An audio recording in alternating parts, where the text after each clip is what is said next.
Hi, this is your host Swapnil Bhartiya and welcome to TF for Let's Talk. And today we have with us Arif Khan, co-founder and CEO of Coredge. Arif, it's great to have you on the show.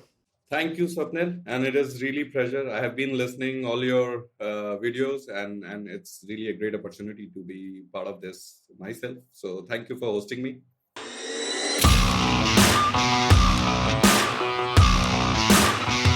And it's my kind of privilege as well to host you on the show because you are a co-founder of the company. So I also want to understand, first of all, what do you folks do? What problem you saw in the space that you wanted to solve that you created the company? So let's start with the origin story of the company. Let me give you a little bit background of mine. So I have been working as a PDU head in Ericsson, and there I was leading the whole cloud development. And then I saw this whole cloud convergence from box business to the whole cloud-based architecture. And right now, if you see the public cloud from the market perspective, it's already more than 100 billion opportunity. But right now, major share of the portion is pretty much dominated by Amazon and Google and Microsoft, and so that's the bigger opportunity. And I have been into that space. But something special happened a couple of years back, 2 years back, when suddenly people started talking about futuristic use cases, and then they started talking about edge computing. And then I have been very interested because it was more a progression for me from cloud to edge computing, and that's where I started studying.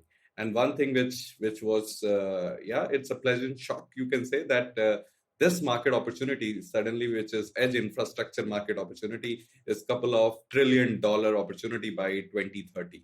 So yeah, suddenly my whole interest and focus moved to this, and then I started looking closely what exactly is this edge. And now when we are talking about futuristic use cases, but in reality some of these use cases are already happening now. You and me are speaking, driverless cars are there, already there, remote robotic surgery are there, so the mass adoption is yet to happen, but these futuristic use cases are there.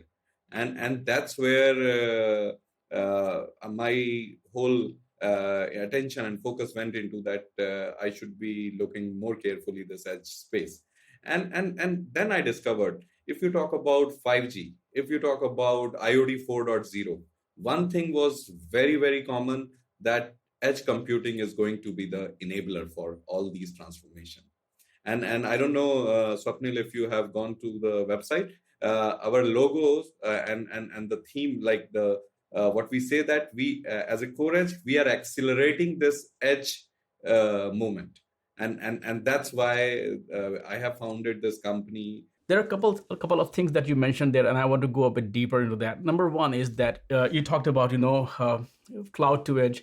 When we talk about edge, depending on who you talk to, different people define edge in their own way. How do you define edge? Because you did give some example. I mean, when I look at Tesla cars, I call them IoT devices on wheels or supercomputers on wheels kind of thingy. And then you also have IoT, which are small, tiny sensors in a home or on a factory floor. Edge can also mean resource constrained data center somewhere remotely. Edge can also means closer to user. So I want to understand, from your perspective, how do you define edge? Right now, if you see our hyperscalers like Google and Amazon, they have been rolling out certain offering like IoT and IoT related offering as an edge. Of course, those are because they are getting data from the remote sensors and all. That makes sense. But now when I'm talking about, it is more around edge infrastructure. That means building a smaller data center close to the source of application or user, so that you get next level of experience. Some of these use cases which I talked about, augmented reality or remote robotic surgery or driverless car, uh, how will you enable it? See, there are two perspectives, Swapnil. What I can do, and that's what's happening right now. So I'll take one very basic example, that if you go to IKEA shop, they will give you an augmented reality heavy device which you can wear on your head, and then you can start visualizing that this particular sofa set, how it will look with my home what curtains and stuff like that. Right now, what is happening is all the compute, storage, network, everything is built on that particular device. Imagine a situation if you are just wearing a very small thin Google glasses, and all the processing happening to a edge site which is closer to a IKEA shop, then the experience is huge, because those heavy devices you can't really wear for more than 30 minutes. Same thing, IoT device. If you start building these compute, storage, and network capacity, the cost will be humongous. So the whole industry 4.0 will have not have the value. So that's where you need edge site, which is close to the application, close to the data, and it can be used by many other such applications. So that's how I define edge, and edge as an inference. So whatever we are doing, we are specifically focusing on edge infrastructure. So product around edge infrastructure, how to build it, how to operate it. That's the main function or focus of this company, Coredge. When we talk about edge infrastructure, how different it is from traditional data centers, because the challenges are different. Also, expectations are also different. So talk about that as well. The cloud business, it's all about centralizing the resources. The whole scale runs on the scale of economy, right? So the power will be reduced, the cooling and all this. So that's how this whole cloud computing business was flourishing, and we have seen that a lot of better advantage of it. But with edge, these requirements will change. So now, when we were in cloud computing, we are managing maybe millions and thousands of servers under one cloud. Now we are talking about edge, which will be like a smaller data center. So on the from the technology side, it's also like a smaller that many clouds you have to manage. So when previously the complexity was high because the huge number of servers, but now the complexity increases much further. Now suddenly we are not talking about managing thousands and millions of servers. Now we are talking about managing thousands and millions of edge site, which is itself is a instance of a cloud. So that's the bigger difference when compared to cloud and edge. And right now, just to add on, just to give you some fact, three main players in the market who really want to prove their dominance, because this opportunity which I talked about, that it is something around 4 trillion by 2030, no, the winner is not yet decided. The hyperscalers are fighting for it, the telcos are fighting for it, and even hyperlocal, which are like co-location companies, are trying to dominate this space. So the companies, hyperscalers, when they say that we have dominance in edge, because they are very good in cloud software, and they can scale that model replicate. But when it comes to telcos, they say that, guys, we have been running this distributed assets quite a long time, and it's edge is where we have a lot of advantage. And similar way, co-location companies who have been just building big data centers, now they are telling that now they can build these edge sites. So yeah, different perspective, but yes, we can clearly see that there is a fight for dominance which is happening, and in the coming years, this will have. Yeah, we will see who will be the winner. But very interesting moment where you and me, Swapnil, we are in this phase who are seeing this big transformation. Right. Actually, we are in a at a stage in this whole transformation is going on, and so we are seeing it in front of our eyes. I mean, look at technology like Kubernetes, which are like what 5, 6, 7 years old. We are seeing the whole transformation there. I'll go back to the edge use case one more. Is that in addition to complexity, there are a couple of things that also make edge data centers different from traditional data centers. One is, as you said, these are remote sites, and these can be hundreds and thousands of that maintenance, update. So you have to also build in, baked in.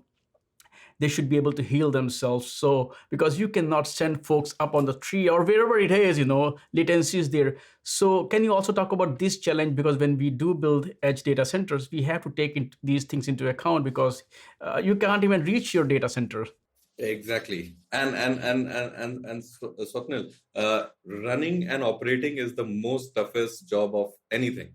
So of course, I can build a software that works functionally, but if I have to commit certain SLAs to my end customer, and where we're talking about 4959 in telcos, it's a huge challenge. And so the whole thing, it's you're true. This is manual effort will not be good enough. And the whole thing where company, whosoever who's playing big role in this, they should focus on automation. And automation is where in everything, whether you are doing a cluster lifecycle management upgrades. Otherwise, imagine if you have to upgrade Kubernetes version 1 to 2, and there, yeah, 20,000 sites. Yeah, it's not even possible manually. So yeah, the automation is the main focus. And even as our company Coredge, our product is pretty much focusing on day to operation challenge, or whether it is all these backup and recovery, maintenance, life cycle management of even controlling a policy. Like centrally, you should be define your own policy, which is uniform in all edge sites. If it is not uniform, it is already vulnerable with cyber attacks and stuff like that. So that kind of a policy control you will also need it. So yes, day to operation is going to be complex, but yeah, if all companies and everything join hands and focus much more on automation and standardization in this space, I think yeah, people will be succeeding. And that is a perfect segue to talk about core edge solutions. So let's talk about what you folks, we talked about what core edge is, why you created it, but let's now talk about the solution. How do you actually, we talked about the problem areas. Now let's talk about how you're actually helping users and who are your users. So let's start with the solution part and then who is using them. Yeah. So here, what I will do, Swapnil, I will take three examples, and these three examples are my customer, which I have taken as an example specifically from different domain, so that everybody get the relevance. Because here, what you will see that everybody wants same goal, but all have the different motivation to drive this, right? So with that, first use case which I'm going to talk about, and here we are working with one of the most innovative telco tier one operator in Japan, who is building whole cloud native networks. And there, of course, the cloud native sounds very cool, but managing it, operating it, it's a huge challenge. And that's where we are working with them. Our product, which is called Cube Guardian, is solving all these day to operations challenges. So that's first solution which we are going to talk about is Cube Guardian, which is actually solve all your day to operation. Because Swapnil, these complexity in cloud was very high, but now with Edge, it's increased multiple times, right? And even to manage this, you really need a lot of skilled resources. And these skilled resources are very niche right now, because if you just take Kubernetes, it's not very old. And to have that kind of expertise, so we have abstracted that complexity of operation. So we have created our product Cube Guardian, through which even a normal engineers, they can do all operation related jobs for edge computing, be it's backup and recovery, certifications, or even whatever policy control, rolling upgrades, you name it, life cycle management of application. So these are things which are possible through this product. And the first customer we are using, they are using us for that. Second example I will take, and this is a very close to my heart, and I think this will appeal also a lot of people and viewer also. This is Government of India. Government of India, everybody now realize the value of data, and data is oil. We talk about it. And one thing, in India, there is a big digital push for digitalization, digital India. And with that, there are a lot of push on infrastructure. So one thing, ministry and even Government of India, they realize that our dependency on some of the biggest MNCs of the world is not sustainable. They are not going to get a long-term ROI on their investment, what they are doing it. And there is no ends on it. And they are pretty much stuck. And whenever there is a new upgrade, they have to shell out a lot of dollars for that. So they wanted to have a control over their own destiny, Government of India. And our products, both Cube Guardian and even the Compass. Compass is actually an orchestrator. An orchestrator you can imagine as a automation layer which can manage application onboarding on all these thousands and millions of edge sites which you are building.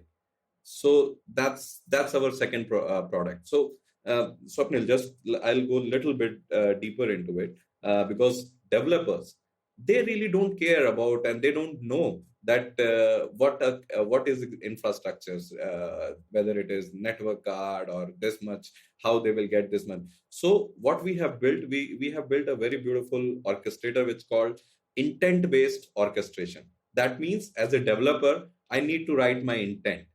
I can take a very simple example that suppose I have written an application which has a multiple microservices architecture. So as an intent, I can, when I'm doing blueprinting on my orchestrator, I can write that this microservice should have latency is equal to, let's say, 5 millisecond, not more than that, and that's it.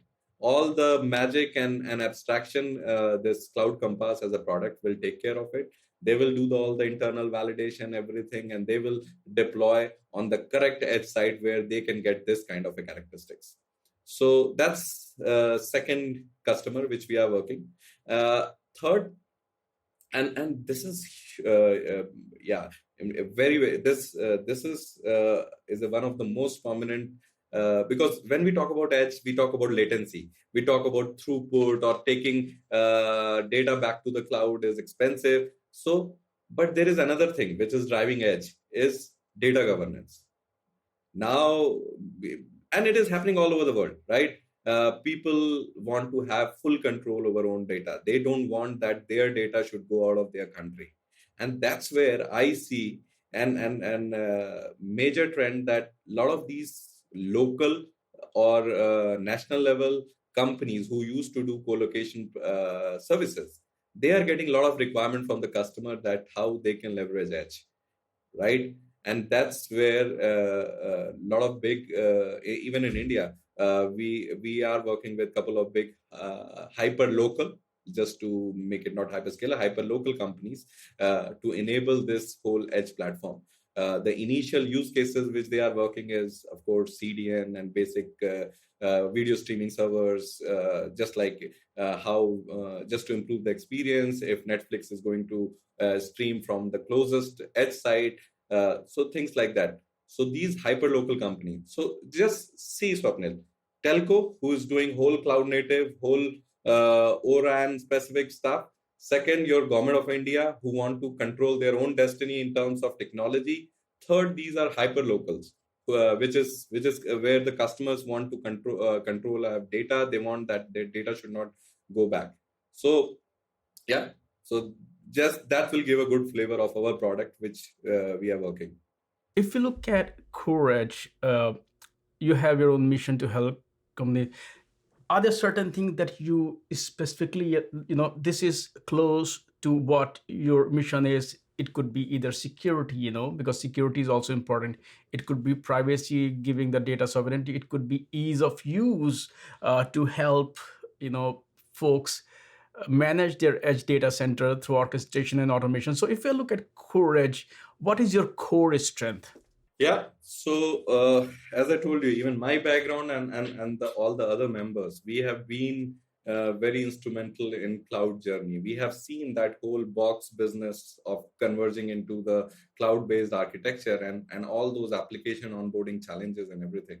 So that experience, what we have learned, we have bring back into Coredge. And now with Edge, when such complexity are increasing hugely, managing such edge side, or even doing deployment or day zero where application are getting on board. So as a strength, I think any at least for this year, I'm sure that we will be pretty much focusing on easing out edge build out as well as edge operations. So managing the whole edge sites. So that's where our strengths come into the picture. Right. Thanks for explaining that, because the fact is that, as you initially mentioned, from cloud to edge, this is the movement we are seeing. The interesting thing is that everybody wants to use most of these technologies, but once again, as you mentioned earlier, there's a talent shortage as well. There are not enough people who know. I mean, these technologies are coming out on weekly basis. How can you get expert who know about that? Plus, we go back to the very old thing that, running and managing these things are challenging. Then security, because you're dealing with data, security becomes a bit complex. And cloud native itself is a very complicated field. And when you bring edge into the picture, it becomes even more complicated. So basically, what you're trying to help these organizations in their journey, not only wherever they are in their journey, but how they can get on board, if I'm not wrong. So Yes. kind of to trigger the to be a catalyst of this movement which is happening. Exactly, exactly. And of course, we from the security point of view, of course, our distro, which we are giving it to our customer, we do all kind of hardening and stuff like compliances. In India, there is something called Mighty, which has given data privatization standards. Yes, of course, we similarly Europe, we are also implementing GDRP and stuff like that. So, but yes, we are once again accelerating the edge movement. Now, I want to go a bit deeper into because you folks also are involved with a lot of open source technologies. You're a member of Open Infrastructure or Open Stack Foundation, which used to be. You're also part of Linux Foundations, Next Arch. So I also want to understand the open source aspect. Before I go there, I also want to know some of the core components of all these technology, the product that we earlier mentioned. Okay, so from the core components from the product, which we are, of course, Kubernetes is critical, which is the core part of our offering. All the tooling which we are building, like a orchestrator or day to operation, Kube Guardian, it's around Kubernetes to make life easy, and because Kubernetes is by far much more deployment which we are seeing on the edge. On the central cloud, of course, OpenStack is the leading one, but from the edge perspective, Kubernetes is seeing. Second major component from the technology aspect is OpenStack as well. OpenStack for the central cloud, because now these hyper local companies, they want to build their own capability of offering cloud, IaaS, PaaS, and SaaS. And everybody don't have the muscles like Amazon and others, and R&D investment, they can do it. So that's where we are enabling those kind of technology for them. So that's these are the mainly two components which we talk about, Kubernetes and OpenStack, and then we are building product on around these two main components. But if we talk about open source, Swapnil, and what it means to us, I will come next to us. But I think let's little bit talk around open source, because open source, I think that as a concept also evolved in last 10 years. So if someone 10 years back, if someone has asked what an open source mean, sometime in your brain you get an image that one guy wearing Bermuda, sitting in garage and doing some coding, right? But now I think after 10 years, when we talk about open source, I think that guy has wearing some business suit and part of some boardroom, right? So that's evolution I have seen from open source. I think open source is now key integral part of the big MNC startup in any transformation. We have many examples where we have seen how open source has been disrupting industry by industry, whether it is telco, healthcare. Yeah, it is taking the lead, and I think this is the nice way to collaborate, to evangelize, and work together. It's so yeah, that's more from the open source. But what it means for us, of course, I'm a big fan of an open source. I have been working in these Open Infra Foundation from early 2010 itself, from the Tableau release, which they were that time. And so we, as a company, we are working very actively in CNCF, in Linux Foundation, as well as in Open Infra Foundation. And Swapnil, even I'm so found that I'm one of the Linux Foundation ambassador for Anuket project. I'm also driving a couple of projects within open source as PTL. So open source is the key strategy for our company. It's not just one of the fancy word which people use. I think it's a part of our DNA. And one tip maybe for your viewers I can give, if you really want to build a company of X size, you can build it with sales and of course some standard practices. But if you really want to build a company with 10x size, then evangelism is the new sales, right? And these communities are key for that. So that's where you collaborate, your products improves, your you get a lot of networking, and then also you can hire some good talent as well, right? You mentioned, that you are, of course, Kubernetes is one of the foundations also, and Open Stack is as well. Now there are two different things. There are companies who consume a lot of open source and they build product, which is great, and there are companies who consume and give back. So when we look at Courage, you did mention that you are, part of a lot of open source foundation. You are ambassador of a lot of project. But if I understand, from not from your personal journey, but from Courage perspective, how are you participating in open source projects? So yeah, that's the beauty, because generally most of the MNCs, and I wouldn't take the names right now, but generally they see open source as where they can take code and then they can build product and cash it out. But our philosophy is always, when we are taking a lot of such cool code for build our own purpose, then we also contribute back a lot of these features back to the community. So our developers, Coredge developers, they are contributing in Open Infra Foundation. They are working in CNCF. They are working in, of course, the Linux Foundation. And if we don't go beyond that philosophy, like if we don't contribute back, I think open source somehow will slowly go into death, right? So I think more and more companies should understand that it's not always about taking. You have to give back to the community, and I think yes, in coming years you will see much more bigger contribution in terms of even products and some of the projects which we are thinking. That's as a part of core strength, that in next 6 months we are building something which works, and now we are thinking to contribute back that. So yes. Arif, thank you so much for taking time out today, and of course, talk about your journey, why you started the company, and also the whole, the next phase of, as you rightly said, we are in the middle of a movement, a transformation that is going on towards the edge, and how you're kind of, as you said, accelerating that, being a catalyst in that journey for a company. So, thanks for sharing those insights. Thanks for sharing your story, and of course, thanks for doing all the open source work that you folks are doing there. That was a great conversation, and I'll look forward to talk to you again soon. Thank you. Thank you so much, Swapnil. And as I said, I was very excited about this. I have been listening, and I'm a big fan of TFI. And so, yeah, it was lovely to be part of this. And thank you for hosting me. Looking forward to interact you more. Thank you.